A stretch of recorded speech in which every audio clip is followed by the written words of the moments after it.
रावण के अहंकार ने ही तो रावण को नीचे गिराया था। और अहंकार की पहचान क्या होती है? जो किसी की बात सुने ना, किसी की बात माने ना, किसी की बात समझे ना, तो समझ लो ये घमंड का रूप है। कुंभकर्ण ने रावण को समझाया तो रावण ने कुंभकर्ण को डांटा, हे कुंभकर्ण तू क्या बोल रहा है? तू भी हमको प्रवचन सुनाने आया है? विभीषण ने समझाया तो उसको लात मार दिया। मंदोदरी ने समझाया तो मंदोदरी को डांट दिया कि चुप, मैं रावण हूं। तो मंदोदरी ने कहा, मैं कब कह रही हूं कि तुम राम हो? रावण हो इसीलिए तो समझाना पड़ रहा। राम होते तो क्यों समझाना पड़ता? मेघनाद ने भी समझाया तो भी नहीं समझा।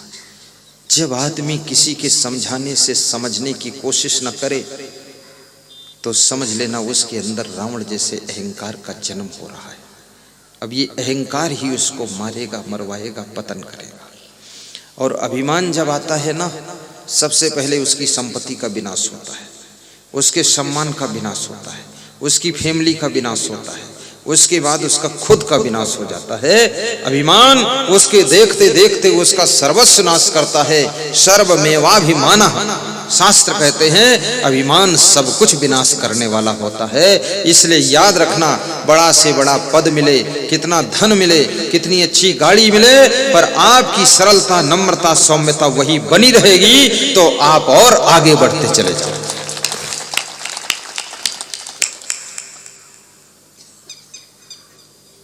डिस्ट्रिक्ट नरसिंहपुर, तहसील गाडरवाड़ा, रमेश चौधरी भक्त जी के यहाँ हम गए तो गेट पर हाथ जोड़कर खड़े थे। तो हमारे साथ 2-4 ब्राह्मण भी गए थे, उनको भी तिलक लगाया, माला पहनाया। कुछ भक्तगण गए थे, उनको भी तिलक लगाया, सबको हाथ जोड़ा। तो हमने कहा, रमेश चौधरी आप में बहुत नम्रता है, आपकी संपन्नता क्या क्या है? तो बोले, भैया बताएंगे। तो भैया ये मैंने भैया से पूछा, उनके बेटे से, तो बेटे ने कहा 250 गाड़ियां हैं अपने पास।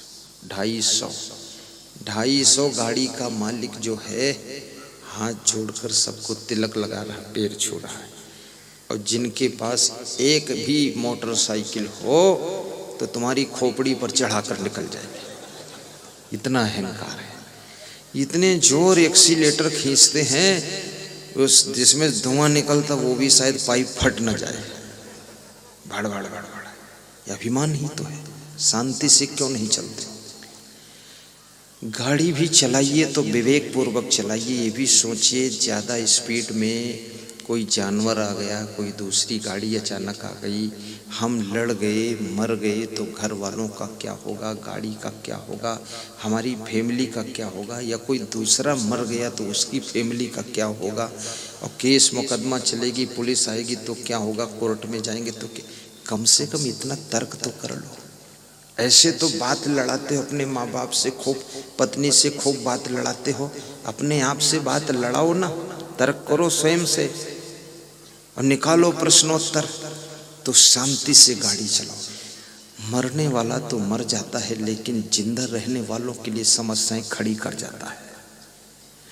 इसलिए जन्म लिए हो, तुम्हारे साथ में बहुत से काम जुड़े हुए हैं, बहुत सी व्यवस्थाएं जुड़ी हैं, योजनाएं जुड़ी हैं, प्लानिंगें जुड़ी हैं, बहुत से लोगों की जिंदगानियां जुड़ी हैं, तुम्हारी पत्नी जुड़ी है, माँ जुड़ी है, बाप जुड़ा है, बेटा जुड़ा, भाई जुड़ा, तुम्हारे साथ में न जाने कितने कर्मचारी, व्यापारी सब जुड़े हुए हैं। उनकी जिंदगी सब डिस्टर्ब हो जाएगी। इसलिए कृपया सही सलामत जियो, ताकि जो जुड़े हुए लोग हैं उनको भी ढंग से जीने का मौका दो। उलझन मत खड़ी करो।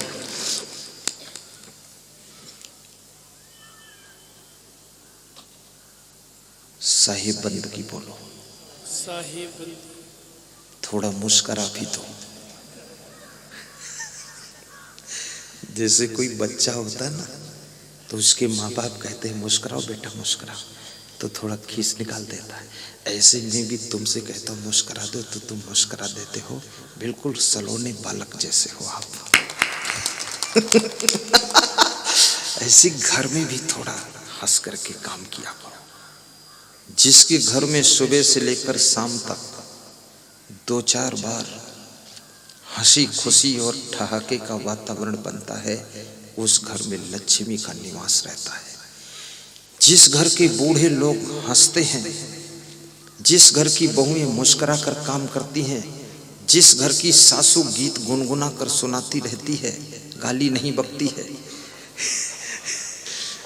और जिस घर के माँ बाप प्रवचन सुनते हैं मोबाइल में साउंड में लगा करके तेज आवाज में, घर पूरा परिवार बैठकर सुनता है, और गुरुजी प्रवचन में हंसते हैं तो उनके साथ हंसते हैं ठहाका मार करके, वह घर धरती का स्वर्ग होता है, वहां नरक जैसा वातावरण है।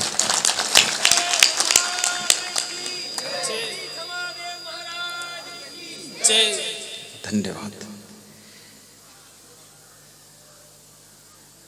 मुस्कुराते रहो, गुनगुनाते रहो, मुस्कुराते रहो, गुनगुनाते रहो। मुस्कुराने का अर्थ क्या है? जैसे तुमने कोई लड़की को देखा मुस्कुरा दिया तो 2 थप्पड़ भी खाओगे। हाँ, तो फिर शिकायत मत करना मेरे से कि गुरुदेव आपने कहा था मुस्कुराते रहो, 2 थप्पड़ खाओ। अरे चप्पल भी खा सकते हैं। हाँ, कहाँ मुस्कुराना, ये भी विवेक होना चाहिए। बर्तन मांजते समय मुस्कुराओ, खुश होकर काम करो। किचन में रोटी बनाओ, मुस्कुरा कर खुश होकर बनाओ, गुस्सा में नहीं, उलझ कर नहीं, जोश में नहीं, नाराजी में नहीं। झाड़ू लगाओ, मुस्कुरा कर लगाइए। स्नान कीजिए, मुस्कुराते हुए कीजिए। इतनी टेंशन क्यों लेते हो? इतना तनाव में क्यों रहते हो? ये संसार किसका है? किसी का नहीं। कौन इसको लेकर आया? कोई नहीं। लेकर कौन जाएगा? कोई नहीं। यहाँ मिलने वाला क्या है? कुछ भी नहीं। यहाँ खोने वाला क्या है? सब कुछ। पाया क्या यहाँ है? मिट्टी का ढेर। हुआ क्या यहाँ? हम भी मिट्टी के ढेर हो गए। एक झटके में मौत हो गई, सब शून्य हो गया। अहंकार बहुत बड़ा था कि ये मेरा वो तेरा, सब बात खत्म हो गई। किसकी टेंशन, किसकी चिंता? जब तक सांस है तब तक आस है, तब तक विकास है, तब तक प्रयास है। सांस गई सब गया। इसलिए स्नान भी करो, थोड़ा खुश होकर करो। और खुश रहने के लिए ये खुशियां मिलना कोई आसान नहीं। करोड़ों दे दो, खुशी नहीं मिलेगी। करोड़ों दे दो, पूरी धन जमीन लिख दो किसी को तो भी खुशी नहीं दे सकता। और फ्री में खुशी मिलेगी, 1 रुपया खर्च नहीं होगा। कहो तो आज बता दूं, कहो लास्ट दिन बता दूं, है? लोग सोचते फोकट मिल रहा तो आज ही ले लो। अभी मैं बोल देता 50-50 रुपया देना पड़ेगा, लोग बोलते लास्ट दिन बताना देगी। अरे मेहतवाड़ा इलाके के लोग बहुत खिलाड़ी है, फ्री का माल तुरंत लाओ। सही बात है। मैं बताता हूं, बिल्कुल अनुभव गम्य बात बता रहा हूं। शास्त्र में लिखी हो न लिखी हो मेरे से मतलब नहीं, अनुभव गम्य बात, मतलब जो स्वयं एक्सपीरियंस है मेरा। खुश वही रह सकता है जिसके मन में कोई गलत भावना नहीं होती है। खुश वही रह सकता है जो गलती नहीं कर चुका है। जो गलती कल कर चुका है वो आज खुश नहीं रहेगा, क्योंकि उसकी गलती उसके दिमाग में टंच मार रही है कि मैं किया तो हूं, कोई जानता नहीं है, लेकिन यदि कोई जान गया तो, मेरा नाम आ गया तो, मैं पकड़ गया तो तोता। ये डर, ये भय, ये संकोच उसको खुश नहीं होने देता है। खुशी बनाए रखने के लिए मन निर्मल हो। कबीर साहब ने एक बहुत बड़ी साखी कही है, कबीर मन निर्मल भया जैसे गंगा नीर। कबीर मन निर्मल भया। कबीर साहब का इसीलिए दुनिया लोहा मानती है। क्यों? क्योंकि उनकी बात बहुत वजन पड़ जाती है। जैसे गंगा नीर पाछे पाछे हरि फिरे, कहत कबीर कबीर।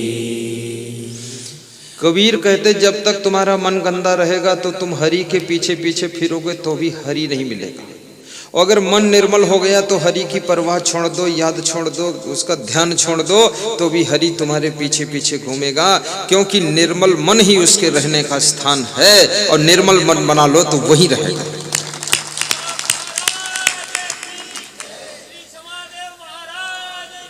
जय जय। भौरों को निमंत्रण पत्र बांटो कि मेरे बबूल के पेड़ों पर आकर बैठना, गीत गाना, गुंजार करना नहीं आएंगे। लेकिन भौरों को बुलाने मत जाओ, भौरों से बात मत करो। तुम अपने खेत में फूलों का बगीचा लगा दो, गेंदा लगा दो, गुलाब लगा दो, जूही बेला लगा दो। भौरे बिना निमंत्रण के वहां आकर के गुंजार करेंगे। याद रखना, अपने मन को निर्मल यदि तुमने बना लिया है तो खुशियां तो अपने आप आकर के नृत्य करती रहेंगी, खुशियां कहीं जाने वाली नहीं। मन चंगा तो कठौती में गंगा, और मन गंदा तो गंगा जी में भी गंदा। कभी भी तीर्थ में जाओ, मंदिर में जाओ, आश्रम में जाओ, संत के चरणों में जाओ, तो सबसे पहले वहां नमस्कार करना चाहिए। श्रद्धा से झुक करके नमस्कार। नमस्कार करने से अहंकार विदा होता है। नंबर 2, वहां थोड़ा रहना भी चाहिए। वहां 2 दिन 1 दिन रहने से घर का मोह विदा होता है, कम हो जाता है। नहीं तो आदमी 2 घंटे घर नहीं छोड़ सकता, इतना मोह में डूबा। तो मोह का मैल भी धुल जाए। नंबर 3, वहां जब जाओगे वहां तुम्हारे को प्रतिकूलता बहुत पड़ेगी। नियम होते हैं कि इधर बैठो, उधर बैठो, इधर महिला बैठेगी, उधर पुरुष बैठेगा, उधर चप्पल रखो, जूता रखो, इधर पीछे बढ़ो, ये करो करो, सब बताते उधर। तो उसमें थोड़ा क्रोध आता है, अहंकार, क्रोध। तो क्रोध भी वहां सहनशीलता आ जाए, गम खाओ, क्रोध भी कम करो। और फिर मेला में जाओ, लेकिन किसी में मिलो ना, कहीं मोहित ना हो, आकर्षित ना हो। ऐसा व्यक्ति कितना महान होता है कि दुनिया में आकर्षित ना हो। क्या बात है! किसी के सुंदर रूप में भी आकर्षित ना हो, किसी के धन में आकर्षित ना हो, और किसी सामान में भी आकर्षण ना हो। ऐसा व्यक्ति भगवान से भी बड़ा भगवान होता है, कहीं आकर्षित ना हो। और इस जिंदगी की राहों में आकर्षण बहुत है।